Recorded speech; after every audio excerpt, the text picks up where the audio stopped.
Oh, hello again. I hope you're doing well. I'm Human, and still in the beautiful city of Shiraz. Today's video is a bit different. It's an interview with an artist who has dedicated his skills and thoughts to narrate local stories in a new and distinct way. Let's meet Adar Yazdi, the creative mind behind Kuchi Gallery, an alley adorned with a variety of colorful artworks. Join me as we delve into his world and hear the rest in his words. So, without further ado, let's watch it through White Glasses. Thank you.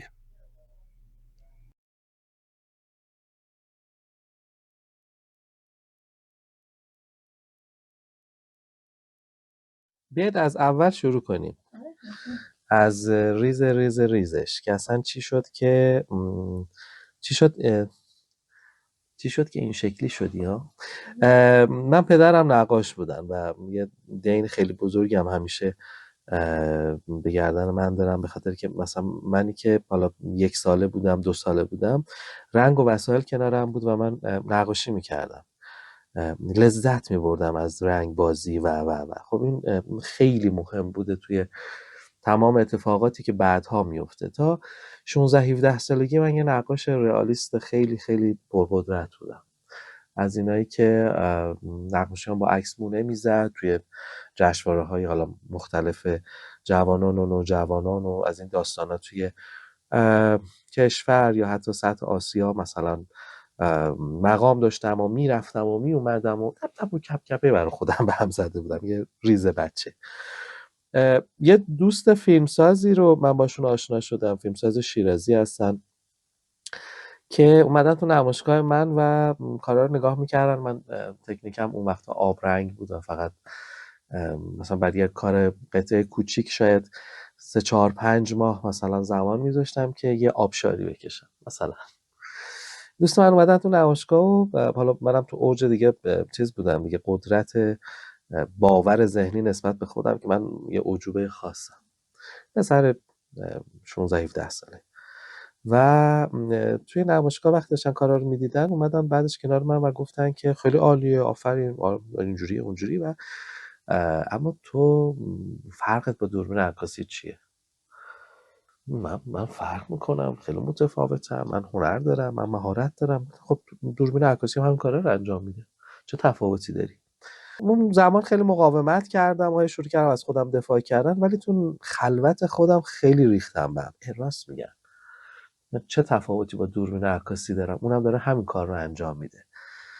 و هر چی کار تا قبل از اون کرده بودم رو از بین بردم، 0 شدم. خیلی چیز سختی ها، کاری که یعنی هر کسی وقتی اون آثار رو میدید میگفت واو چقدر زیباست، چجوری آدم میتونه این کار رو انجام بده. اونم یه پسر مثلا 16 17 سال. من همه اونا رو از بین بردم و یه مدت طولانی فقط سفر کردم هرچی میتونستم و شروع کردم خط خطی کردن. این خط خطی ها هنوزم تو کارام هست.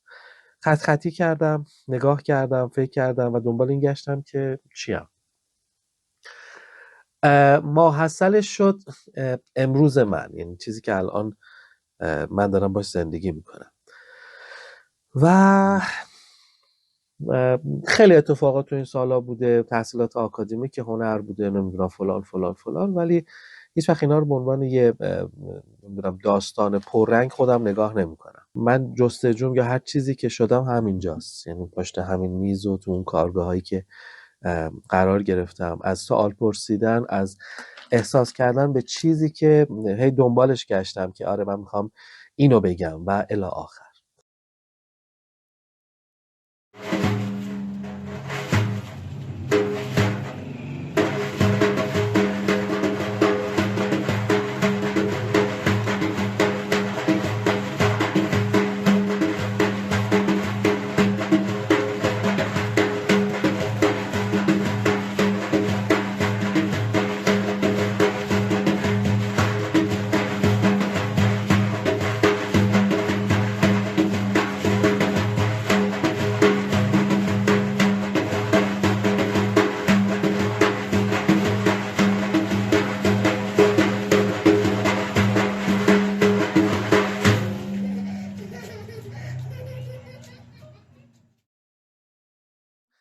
من سالها وقتی کار انجام میدادم احساس میکردم که کار فقط این نیست که من نقاشی کنم، کار فقط این نیست که من یه اثر رو در حقیقت تولید کنم، کار اینه که من چجوری اکت ایجاد کنم، واکنش ایجاد کنم، چگونه تعامل اتفاق بیفته. من قبل از اینجا یه کارگاه خیلی کوچولو داشتم توی حالا خانه پدری و تو اون کارگاه شبانه روز کار میکردم. بعد یه دفعه مثلا میرفتم یه آدم کاملا متفاوت با دنیای خودم رو دعوت میکردم، مثلا شاید راننده تاکسی بود، شاید سوپری سر کوچه‌مون، آدم‌های این چنینی، و مقابل کار قرارشون میدادم و نظرشون رو میگرفتم، کامنت هایی که میگیرم تو این قصه. و خیلی ها مثلا حالا تعجب میکردن، خیلی ها لذت میبردن، خیلی ها شروع میکردن سوال پرسیدن چرا اینجوریه، چرا این فلانه. و من اینا رو جمع میکردم، شروع میکردم قدرت بخشیدن به زبان بصری و تصویری خودم. به این نتیجه رسیدم که من واقعا باید یه جایی با توجه به الگویی که توی حالا شهر منه، توی روابط آدم‌های اطراف منه، من باید دقیقاً به یه الگویی برسم که خودم فضا ایجاد کنم برای تعامل، خودم محیط به دست بیارم، خودم گالری خودم رو داشته باشم. و ذره ذره به این اتفاق رسیدم که من یه جوری زندگی میکنم، یه جوری هم کار میکنم، یه جوری هم حرف میزنم با مخاطب. این سه تا باید یکی بشه. و ایده خانه حالا اینجوری اتفاق افتاد. همیشه میگم من 87 تا خونه تو شیراز دیدم و این 87 مین خانه بود که مصادف بود با من. فضاش، معماریش، حس و حالش، تمام اینها انگار دقیقاً من یه جوری تو این خونه اتفاق افتاده بود. البته من 40 ساله، من 40 سالگی اومدم این خونه رو گرفتم، بعد از شاید مثلا حداقل 15 16 سال یه کار شبانه روزی تو یک انزوای آگاهانه مطلق. اومدم خونه رو گرفتم، یه الگو تو ذهنم داشتم. الگوم این بود که الان دیگه به زمانی رسیدم که زبان بصری قدرت پیدا کرده، میتونه با مخاطب ارتباط بگیره، در عین حال میتونم حرف بزنم. یعنی مثل یه بچه‌ای بودم که مثلا تا 2 سالگی کلماتی که ادا میکنه شاید کلمات واضحی نیست برای مخاطب، ولی زبانش از اون الکنی میاد بیرون، زبان کاملتری میشه. و من دقیقا این حس رو نسبت به خودم داشتم. تو این خونه با معماری دوره قاجار و پهلوی چیزی وجود داره به نام آرامشی که مکان ایجاد میکنه. تنوع بصری و دیتیل هایی که تو این خونه وجود داره، اندازه هایی که مثلا شما توی اتاق 3x4 هستید الان، خب توی این اتاق اندازش یه اندازه‌ای هست که فردیه. و وقتی اینجا نشستم احساس نمی‌کنم فضا داره به من فشار میاره، من با فضا یکیم. من این رو با تمام وجودم چشیدم و یه جایی با مخاطبم به اشتراک میذارم.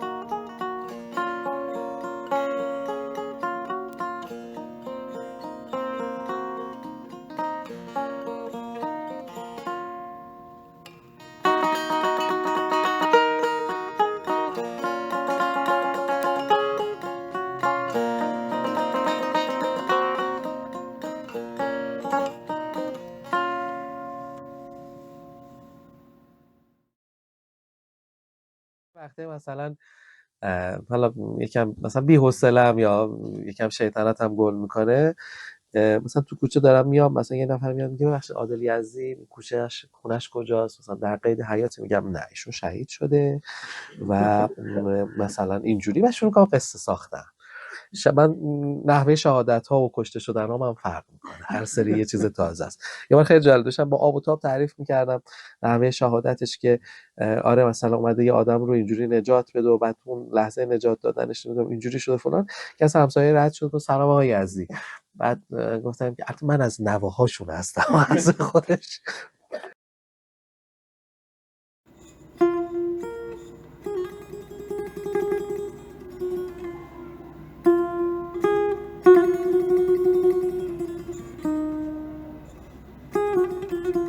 من وقتی اومدم توی محله خیلی خرابه بود، خیلی، یعنی حتی بنگاهی من می‌خواستم ازش خونه بخرم، میگفتش که دکتر تو داری خونه تو مثلا بالا شهر رو میفروشی یا آپارتمان اونجا داری میای اینجا، چرا؟ میگفتم به خاطر که مثلا این خونه خوبه فلان اینا. بعد دیدم نمیفهمه.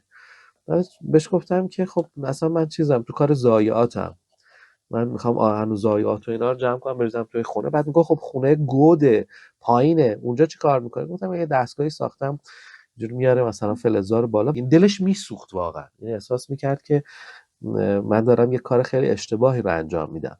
همه اطرافیانم متفق القول به جز حالا یکی دو تا از دوستای دانایی که داشتم به این کاری که من میکنم کاملا به عنوان یه جنون یا دیوانگی یا یک کاری که فقط داره یه پولی رو دور میریزه نگاه میکردم. من این الگوها رو خیلی تو ذهنم داشتم که میشه با هنر تغییر ایجاد کرد. من سالها براش تجربه کرده بودم، فکر کرده بودم، آزمون و خطاهام رو انجام داده بودم و حتی اینجا قبل از اینکه وارد خونه بشم میدونستم هر سانتی مترش چگونه خواهد بود.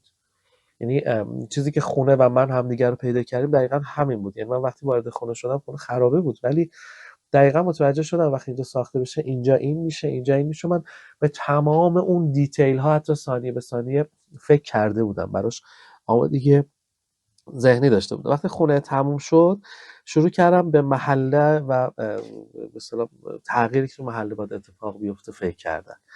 همزمان شد با یه اتفاق و یه حادثه و یه اتفاق خوشمزه که من با شهردار بافت آشنا شدم. یک شهرداری که آرشیتکت بود، معمار بود، آرت رو میشناخت، قدرت آرت رو واقف بود و نتیجه این آشنایی شد کوچه گالری. یعنی ما یه سری دیوارهای فاقد ارزش تاریخی رو داشتیم که این سیمانی بود، هیچ کارش هم نمیشد کرد. من شروع کردم به قصه گویی کردن. تو شکل روایت قصه گویی ها اومدم تمام عناصر بصری که اطراف خودم هست رو مطالعه کردم. خانه زینت الملک، دارجستان قوام، خانه مسجد نصیرالملک و تمام نقوش رو شروع کردم به مطالعه کردن. بعد شخصی سازیش کردم و شد کار روی دیوارها با اسم‌هایی که وجود داره، با داستان‌هایی که وجود داره و قصه‌هایی که تو محله بود. مثلا ما یه پیرمردی اینجا داشتیم سر کوچه می‌نشست، من می‌شستم کنارش، قصه برای من میگفت، من همون لحظه قصه رو اتود می‌کردم. بعد مثلا بهش میگفتم من دارم کار معاصر رو میارم توی محله‌ای که آدم‌هاش با این کار معاصر بیگانند به طور طبیعی. یه عروسی درخت نارنجی داریم که تو شیراز برای درخت نارنج عروسی میگیرن و من یه سری از قصه هامو حول این داستان گذاشتم. این پیرمرده عروسیه رو برای من تعریف میکرد، رحیم آقا، و من این عروسی رو شروع میکردم. گفتم رحیم آقا مثلا من فکر میکنم عروسی اگه بخواد بشه یه زن و مرد اینجوری هم تو موها به هم پیوند خوردن، این درخت نارنج فلان فلان، و همون موقع میکشیدمش رو دیوار، شروع میکردم کار کردن. یعنی نمیذاشتم حتی فاصله این اتفاق بیفته که مثلا این مثلا یه ما دیگه باشه. همون شب ساعت 12 شب وسایل برمی‌داشتم شروع می‌کردم کارا رو انجام دادن تا مثلا 2 روز بعد تموم شده بود کار، یعنی بدون کوچکترین مکسی تا تنور داغ بود به اصطلاح.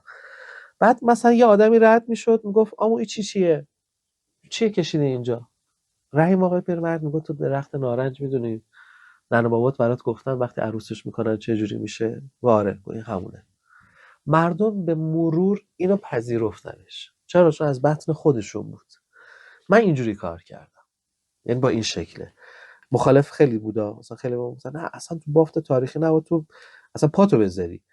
و هرچی براشون توضیح میدادیم آقا ما داریم سبک زندگی رو داریم، بعد یه جایی یه خلایی وجود داره تو این کوچه، فقط تو این بافت، نه جاهای دیگه، که این خلأ رو میشه باش کار انجام داد، جاهای دیگه بله نمیشه، ولی اینجا این وجوده هست. اومدم زندگی کردم و دارم خانه‌های فضای اطرافم جایی که تاریخی نیست، دارم یه کار پورتابل میذارم، یه کار قابل تغییر میذارم که یه روزی شاید این دیوار اومد شد آجر نمیدونم همون قدیمی خودش، اومدن بازسازی کردن، ولی الان مال این داستان است، توجه رو جلب میکنه، مخاطب رو میکشونه و داریم یه شکل تازه تر روایتی از هنر رو وارد بافت میکنه. هنر یکی از چیزای عجیبی که داره، هر تعریفی که شما براش بذاری کاملا مصداق داره، کاملا هست، اما در این حال اصلا نیستیم، میتونه کاملا یه چیز وراتر و فراتر از این داستان داشته باشه.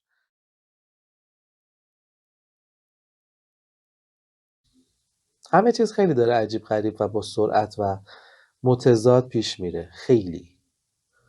به کنتراست های اطرافتون دقت کنید، جدا از تو رنگ و فرم و فلان و فلان. الان خودتون چقدر کنتراست دارید؟